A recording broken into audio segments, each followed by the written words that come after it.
Hey everyone, welcome back to our podcast where we break down the latest global news. Today we are diving into the intense developments in the geopolitical arena involving Russia, North Korea and South Korea. Here's the scoop. At present, it seems that Ukraine is going to gain direct access to South Korean defense and high technologies. This country, which previously maintained a more or less neutral stance regarding the Russia-Ukraine war, has been effectively turned into an ally by Vladimir Putin himself. Yesterday, I talked about how the Russian leader essentially joined an ongoing but unresolved war between North and South Korea by signing a military alliance with North Korea.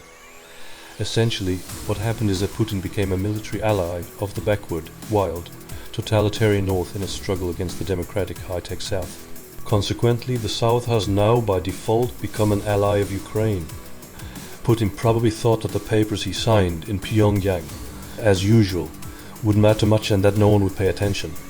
However, South Korea took these papers very seriously and with great concern. South Korea did not like that.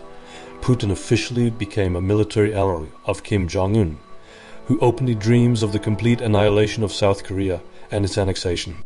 The South Korean media was genuinely shocked by the news that Russia would now be in the same boat as North Korea, and that Putin had effectively entered a war against South Korea, while simultaneously pleading with South Koreans for equipment and technology for liquefied gas projects, automotive, and various electronic industries.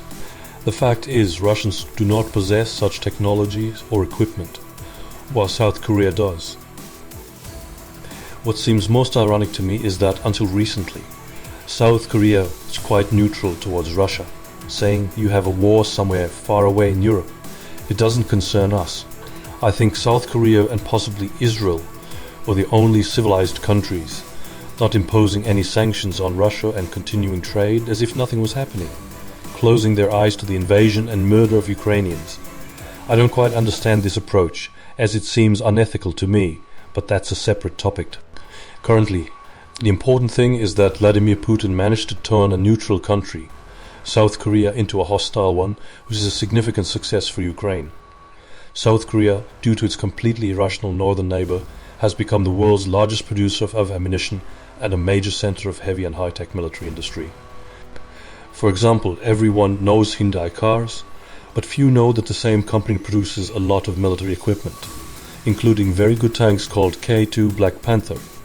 Poland, for instance, is now buying them in large quantities because these tanks are as good as the best German, American and Israeli models. The same applies to warships, air defense systems, drones and aviation. It is important to understand that all this military equipment is equipped with top-notch electronics, superior to what even Americans and Japanese have. South Korean weaponry is among the best in the world, as good as American and Israeli equipment. South Korea has become such a significant player due to its need to defend against the psychopathic regime to the north. However, until now they did not sell this equipment to Ukraine, maintaining a stance of non-involvement in the war, providing only non-lethal aid and not wanting to ruin relations with Russia.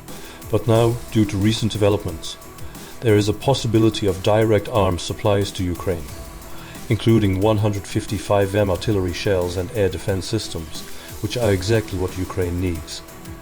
However, South Korea made a reservation, stating that it maintains strategic ambiguity regarding arms supplies, using this as a diplomatic tool to pressure Moscow into refraining from military technology transfers to Pyongyang. They are essentially saying we are not sending weapons to Ukraine just yet. But if Putin starts trading with North Korea, we will immediately begin helping Ukraine. I believe that Putin will indeed start trading with North Korea, providing them with nuclear and missile technologies in exchange for artillery shells, rockets, and other military equipment. Russia doesn't produce anything else that could interest North Korea. Therefore, if I was South Korea, I wouldn't hesitate and would start supplying weapons to Ukraine immediately, as it is in South Korea's vital interests. The sooner Ukraine wins this war, the sooner North Korea will stop receiving Russian nuclear and missile technologies, and the quicker North Korea itself will be neutralized. Additionally, South Korea's position greatly affects the future of Russia's gas industry.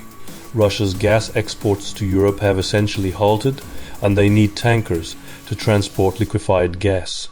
These tankers are produced by South Korean corporations like Hyundai or Samsung. Thus, South Korea has significant leverage. If you ally with enemies, buy tankers from someone else. In general, South Korea is crucial for the global economy, producing a lot of essential and useful items. Now, fortunately, all this will become either unavailable or very difficult for Russia to obtain. This, I think, is the main result of Vladimir Putin's visit to North Korea, which finally made South Korea realize where its true interests lie and whom it should support or oppose. This alignment benefits Ukraine immensely